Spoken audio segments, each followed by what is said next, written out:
Good afternoon, ladies and gentlemen. Good afternoon. Good afternoon. And I hope you are really enjoying your meal. Obviously, we're going probably mostly around here, and I am in Mariam today. And I'll be the guest speaker today, and we're going to talk about around. But first and foremost, I would like to introduce myself. And I'll start off by thanking Congo Group, Yamandi, who kindly invited me to come and give us a talk. As I said, who am I? I am Mariam. I was born and raised in Kinshasa, DRC, and I've lived in the UK for nearly 20 years. Someone said earlier on that they wanted to study psychology, and fortunately, I have a double degree in psychology. My first degree is in psychology and health sciences, and my second degree is in psychology and organizational behaviors. Currently, I work in the health and social care sector regulations. Who I do a living is that we inspect hospitals, care homes, prison services, and also children's services. You have to be careful. Coming back to mental health. The first question I would like to ask everyone, according to you, what is mental health?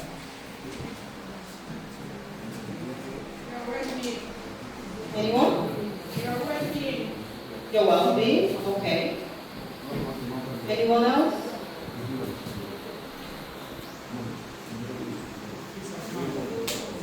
Okay. So, peace of mind. Okay. Anyone else? Okay. So, NHS defines mental health as the baseline of the state of your psychological, emotional, and social functioning. That's a definition from the Open University. In short, mental health is how we think, how we feel, and how we act. I guess how many people did know that this is what mental health is? How we think, how we feel, and how we act. So, we have two states or two types of mental health. We've got good mental health, which is our ability to cope with everyday challenges, which includes school, family, peer pressures, and also physical health. And we've got poor mental health, which is the difficulty to think, feel, and act positively. Poor mental health can also be around the difficulty that we have to enjoy everyday challenges, everyday life, and the things that usually or generally makes us happy. Now I'm going to talk about what can affect our mental health. What can I help my mental health? What can I affect your mental health? I was young once upon a time.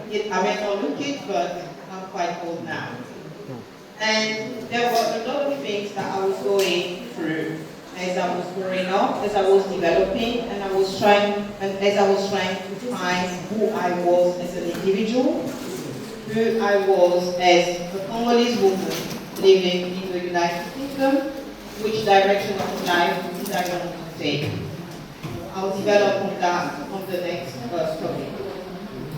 So, the list of what can affect our mental health is not exhaustive, but I will be giving some examples, and I would like us to please tell me if you can relate to any of these. Low self-esteem, difficulty at school and college, being bullied or experiencing abuse, family pressure, identity struggles, not knowing who you are and where you are going in life, not finding a safe space to express your struggles and issues that include at home, within the community, church, and schools, and also going through traumatic experiences that include loss, bereavement, and also as young people, obviously, a lack of good relationship between our parents. All these factors can heavily affect our mental health. And I'm sure most of us can relate to that at any point in our lives. Now, I know that you are eating and enjoying your food, but I've got some myths or facts, questions or statements which I would like us to be taking part in. All I need you to do is to raise your hands and tell me whether you think it's a myth or a fact.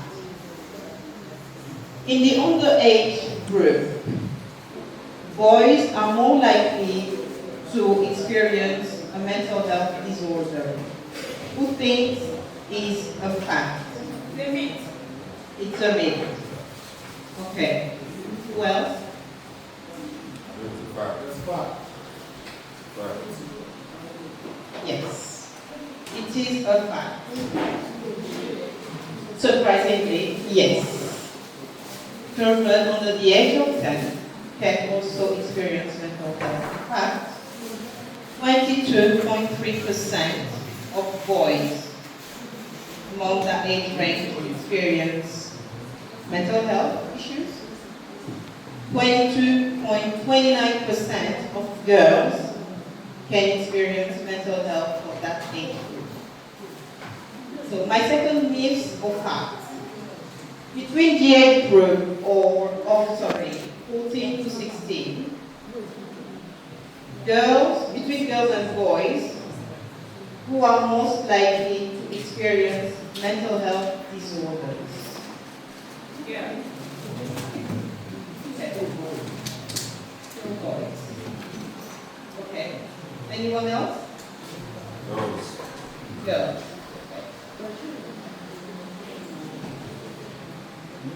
In fact, between the age group of 14 and 16, boys are most likely to experience mental health issues. And they tend to express it through behavioral disorders. I'm sure most parents here can relate to a time when they didn't know what to do with their boys. You don't listen, you don't speak back to me, what can I do with you? I'm sure parents can relate to that statement at some point.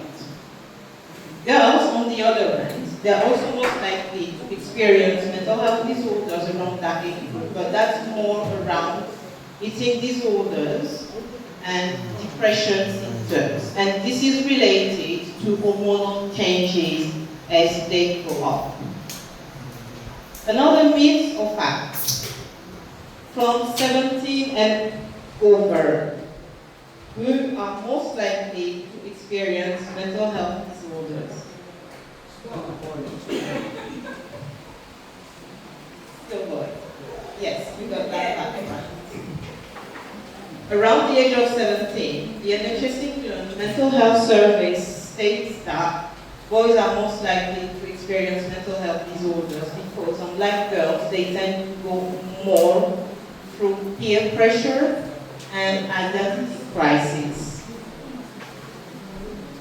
And last but not least, those who practice religion or spirituality are less likely to experience mental health disorders. Myths or facts? Myth. Myth. It's a myth. I'm loving this one. And I would like to know, among those who are saying myths, why? And those who are saying facts, why? Can anyone be brave enough? Ladies first. I say it's a fact because when you have religion and faith, you use God as a way to speak about your emotions as well as having that community and wisdom.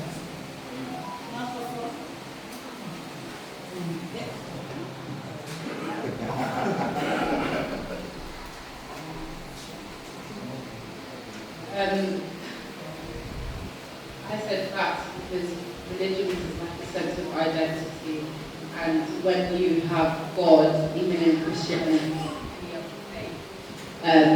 they use that as a sense of an outlet to understand what is going on with their mental issues. In a way.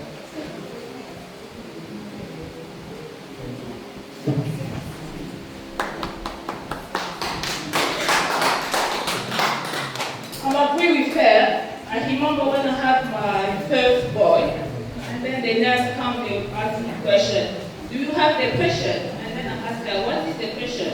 I'm a Christian, I don't know what is about depression. So I think if you believe in God, I don't think you will fail.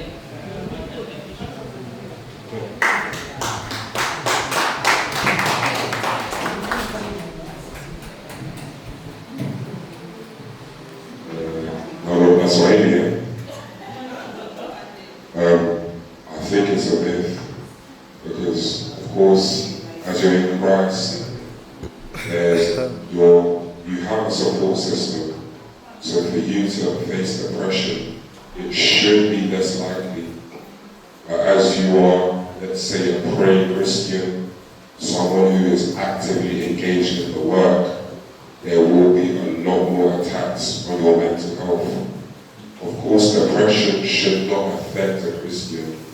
However, it is increased a lot when you go into spiritual battle.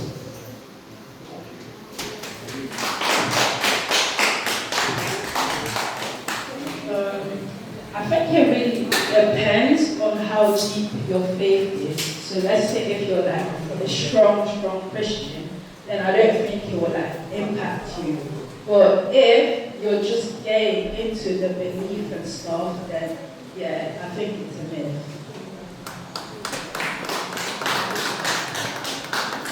Anyone else?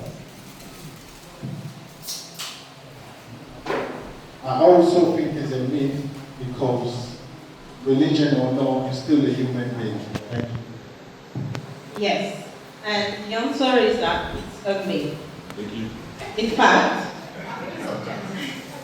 it has been suggested that those who practice faith, who goes to churches more specifically, are most likely to have a late diagnosis of their mental health status. And I will explain why. It is simply because we tend to mix, like my brother said over there, spiritual attack with mental health. So mental health is a reality, and whether we go to church or not, it is important to take care of ourselves. And I will come on to how in a few minutes. So, how does mental health manifest? According to the National Institution of Health, girls are likely to internalize conditions such as anxiety, depression, and eating disorders. Like I said previously, among women, it's more around when we are developing, the way our hormones create emotional imbalances within us, the changes that our bodies go through, all that can affect our mental health. Boys, on the other hand, are most likely to externalize their mental health issue through behavioral disorders or misconduct. What can impact our understanding of mental health? It has been evidenced that our understanding of mental health is influenced by our culture.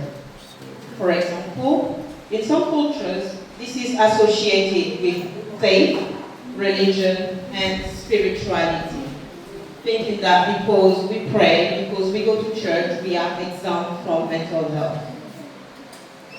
In cultures such as Africa and Asia, understanding mental health is also influenced by families, family pressure, family expectation, communication between children and parents, children not feeling being listened to, and parents not feeling being understood by their children.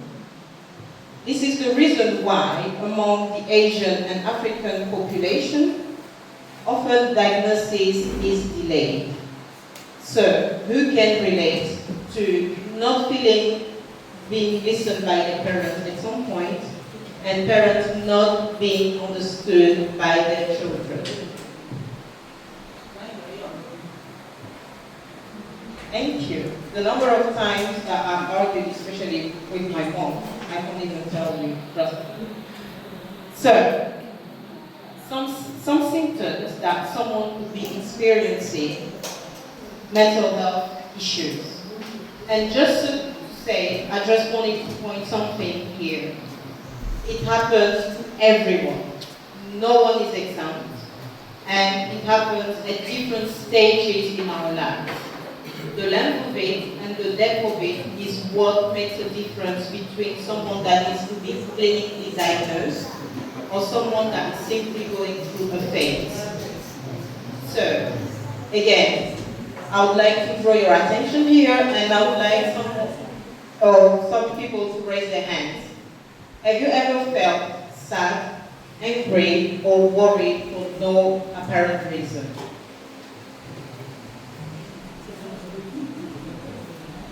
Have you ever felt upset, fearful, for no apparent reasons?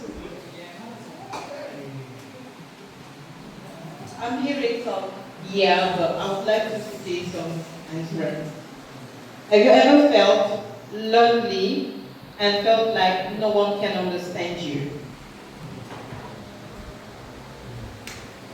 Got a good population here. And have you ever felt like you are no longer interested in the things that you used to like or enjoy? Have you ever felt like you are a failure and you can't do anything for no apparent reasons? Have you ever felt like you needed to do self-harm or going through negative thoughts and ideas? And finally, have you ever experienced either loss of appetite or binge eating? Thank you. This is just to say and demonstrate the complexity of human beings, the complexity of our mental cognition, and how we process our emotions. NHS syndrome also said that white children report a higher rate of diagnosable mental health conditions within their community. However, black children report a higher rate of crisis level and compulsory hospitalization due to their mental health. And this discrepancy is for the reasons that I've mentioned before. Culture is one of the key hurdles between being diagnosed at a very early stage or let things get worse and finally needing to go to hospital. Because the tendency, especially for our African parents, is to associate mental health with simple stubbornness, not listening, with spiritual attacks. They will tell you, etc., and they will start calling on Jesus rather than properly listening to the child and identifying what is wrong with the child and seeking professional help if need be. However, it is normal for everyone and for people to feel sad, angry, or fed up. And it is also normal to feel down, stressed, and anxious. This is part of the life cycle, and this is what makes us who we are. And we were talking about lack of representation employment before. And when we go through all these emotional states, these are the factors that will help us with the right support around us to be able to finally come on to the other side and know exactly who we are. How can we manage our mental health? Through, like someone said earlier on, well-being. Well-being is the sense of contentment and trust in our quality of life. It enables us to reach our potential, enjoy daily life, and give us a sense of purpose and help us to develop resilience. We tend to neglect it, but resilience is a powerful tool that one can have and develop in order to effectively and efficiently manage their mental health and their well-being. Therefore, it is important to acknowledge that you are not feeling well, that something is not going right with you mentally, that you are feeling overwhelmed. And for that, it's important to use the support system that you have around you, be it family, the community, your school, your church, and your peers, given that they've got the right quality of advice that they can give to you. Also, you can seek support and communicate to your local community, and there's a wide range of professional services that are available, even just around the Royal Borough of Greenwich, that can provide you with that kind of support. It's also important to use your support network to help you build positive routines. For example, when you are feeling low, when you're feeling depressed, when you're feeling down, when you're feeling like you cannot do it anymore, explore what interests you, what are the things that you like. Be active, be creative, learn new things, engage in community activities, like earlier on it was said. Go to do some volunteering, because the impact of volunteering, above and beyond giving us the tools or the professional experience that we may use or need later in life when we become adults, it also helps us to gain a sense of purpose. When you see that you've been able to help this person to get better at something, you feel intrinsic reward as well. It is important to look after your mental health. When you are good and you have a good work-life balance, study-life balance, and your well-being is at the top, it helps you build resilience to handle life challenges, because again, life challenges are part of the cycle of life. At some point we will all experience bereavement, loss. We will all experience hurdles. Well-being helps you to develop the strength and the ability to cope with unavoidable setbacks, physical challenges, unavoidable changes. Good mental health is also directly linked to better sleep. So your sleep is a good indicator of your emotional and mental state. If you are happy within yourself, if you are content with life, which doesn't mean that life has to be perfect and that challenges are the way, you should be able to get a good sleep. So, my younger brothers and sisters, take your sleep seriously, because they will help you a lot. It enables you also to build a stronger and positive connection with your family, with your peers, and your social life in general. It boosts your productivity at school, college, and in everyday life. It enables you to reach your potential and achieve your goals. And it also is directly linked with self-esteem, self-confidence, recognizing your strength, your weaknesses, and pave the way to a happier existence, and gives you the resilience to fight and resist bullying and harassment. So to conclude this presentation, I would like to say, be kind. Be kind to yourself, be kind to others. communicate, speak, find a safe space where you can speak. It can be your friend, it can be your mom, it can be your dad, it can be an aunt, it can be your carer, it can be your GP. They are there to support you as you are developing and growing. Like I said before, we've got few local and national mental health support services, such as Greenwich camps. You have the educational psychology services, which is also available. We have The Point, which offers support in career advice, education training, drug and alcohol abuse, housing and sexual health for young people aged between 16 and 19. And finally,